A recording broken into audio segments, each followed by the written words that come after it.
یہی ہے، کہا رب محمد کی قسم میں صابی نہیں ہوا ہوں بلکہ میں نے تو اتباع محمد الرسول اللہ کی ہے صلی اللہ علیہ وسلم۔ سنیے کلمہ پڑھتے ہی انقلاب، کہا لوگو اے اہل مکہ، تمہارے گھر میں گندم گیہوں میرے ذریعے سے آیا کرتی تھی، رب محمد کی قسم آج کے بعد گندم کا ایک دانہ بھی تمہارے گھر میں اس وقت تک نہیں بھیجوں گا جب تک محمد اس کی اجازت نہیں دے لیں گے صلی اللہ علیہ وسلم۔ نبی کافروں کے لیے بھی رحمت بن کر آئے، اللہ کے رسول صلی اللہ علیہ وسلم اہل ایمان کے لیے بھی رحمت بن کر آئے۔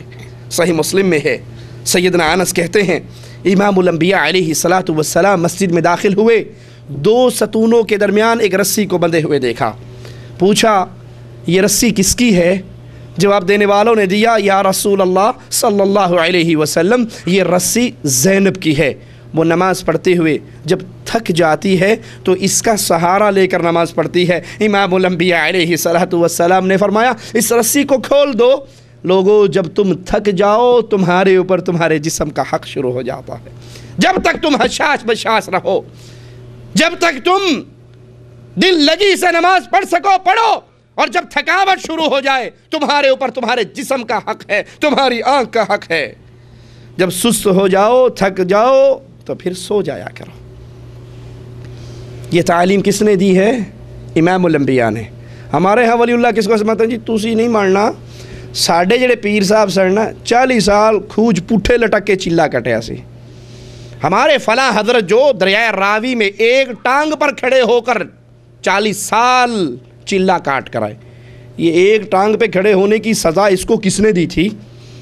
اور پتہ ہے ایک ٹانگ میں پانی میں کون کھڑا ہوتا ہے؟ ایک پرندہ ہے جو ایک ٹانگ میں پانی میں کھڑا ہوتا ہے۔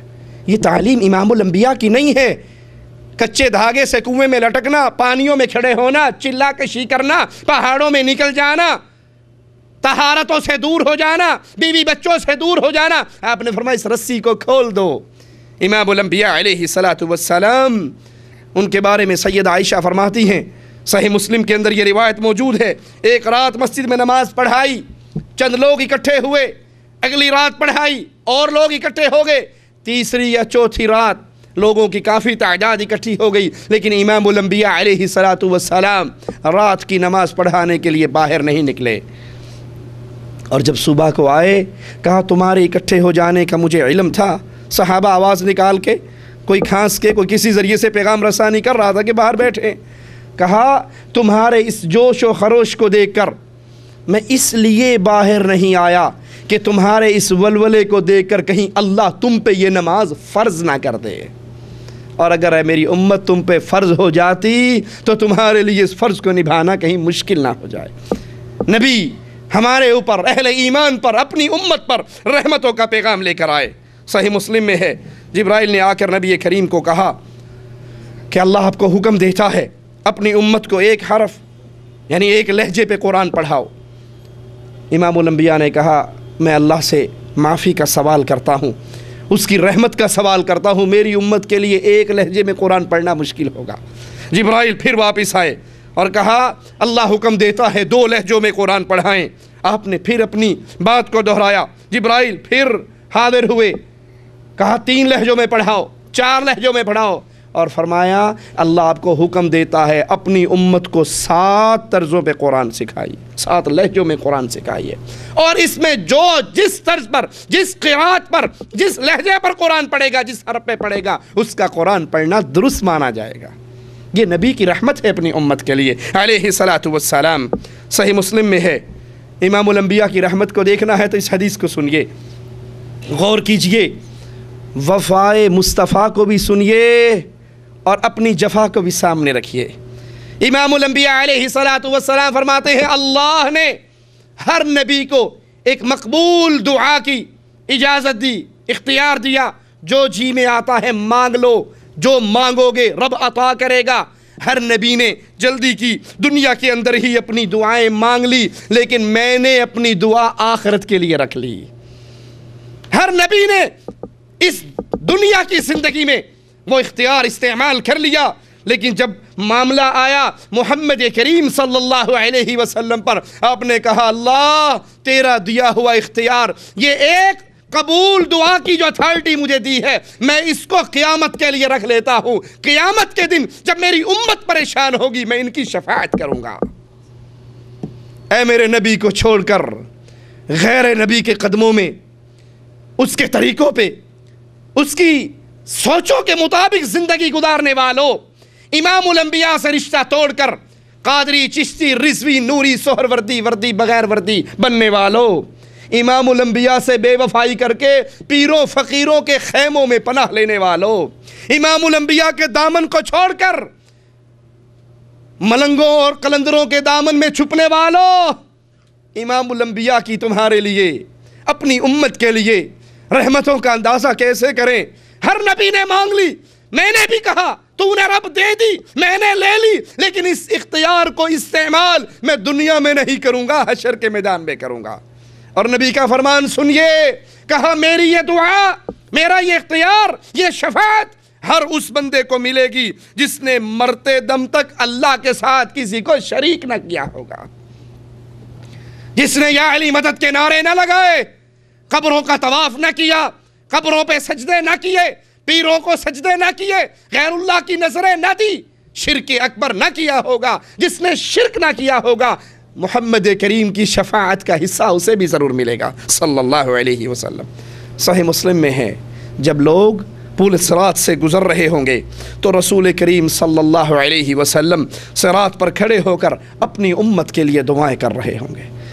اے نبی سے بے وفائی کرنے والی امت، اے نبی کے طریقے کو چھوڑ دینے والی امت، اے حدیث سن کر یہ کہنے والو، حدیث تو ٹھیک ہے ہمارے مذہب میں نہیں ہے، حدیث تو ٹھیک ہے ہمارا مولوی ایسے نہیں کہتا، حدیث تو ٹھیک ہے پیر نوری بوری سرکار نے یوں نہیں فرمایا، حدیث تو ٹھیک ہے بخاری میں ہے، مسلم میں ہے، دیکھی ہے، پڑھی ہے، سنی ہے، یقین ہے، لیکن چونکہ چنانچہ چونکہ میں جس مذہب پہ ہوں، میں جس پیر کے ساتھ ہوں، میں جس مرشد کو پکڑ چکا ہوں، میں نے جس کی بیعت کی ہے، وہ کہتا ہے کہ یہ وابیوں کی حدیث ہے، ہماری حدیث نہیں ہے. اے محمد کریم کی حدیثوں کو پیروں فقیروں کے لیے ٹھوکر مارنے والو، میرے نبی کا فرمان تو سنو. امت پل صراط سے گزر رہی ہوگی اور امام الانبیاء علیہ السلام صراط پہ کھڑے ہو کر کہیں گے رب سلم سلم، اے اللہ میری امت کو بچانا. چچا کا نام نہیں، پھوپھی کا نام نہیں، پیاروں کا نام نہیں، خانوادے کا نام نہیں. یہاں بھی امام الانبیاء کی زبان اقدس سے اگر جملے نکل رہے ہیں، آپ کو غم اور ہم ہے تو اپنی امت کا غم ہے. اے اللہ میری امت کو بچانا، اے اللہ میری امت کو سلامت رکھنا. بخاری و مسلم میں موجود اس قصے کو سنیے اور میرے نبی کی رحمتوں کا اندازہ کیجئے. ایک صحابی نے امام الانبیاء علیہ السلام سے آ کر کہا یا رسول اللہ صلی اللہ علیہ وسلم میں ہلاک ہو گیا. آپ نے کہا کیا ہوا؟ کہ حالت روزے میں اپنی بیوی سے جماع کر بیٹھا. آپ نے کہا ایک غلام آزاد کرنے کی ہمت ہے؟ کہ غریب آدمی ہوں یا رسول اللہ میرے پاس نہیں ہے صلی اللہ علیہ وسلم. کہا اچھا پھر 2 مہینوں کے روزے رکھو. کہا اللہ کے نبی مہینے دا نہیں پورا ہو سکیا تو 2 دے کیویں پورے ہون گے؟ 1 مہینے کے روزے میں مجھ سے یہ عمل ہو گیا تو 2 مہینے کیسے برداشت کروں گا؟ اوکھی گل ہے. کہا اچھا 60 مسکینوں کو کھانا کھلاؤ. کہا یا رسول اللہ صلی اللہ علیہ وسلم خود مسکین آدمی ہوں، 60 کو کھانا کہاں سے کھلاؤں؟ آپ نے کہا بیٹھ جاؤ اللہ تمہارے لیے کوئی حل نکالے گا. تھوڑی دیر کے بعد ایک شخص آتا ہے اور کھجوروں کا ٹوکرا لے کر آتا ہے. اللہ کے نبی صلی اللہ علیہ وسلم وہ کھجوروں کا ٹوکرا لیتے ہیں، کہتے ہیں وہ سائل کہاں گیا؟ کہنے لگا اللہ کے نبی میں بیٹھا ہوں انتظار کر رہا ہوں.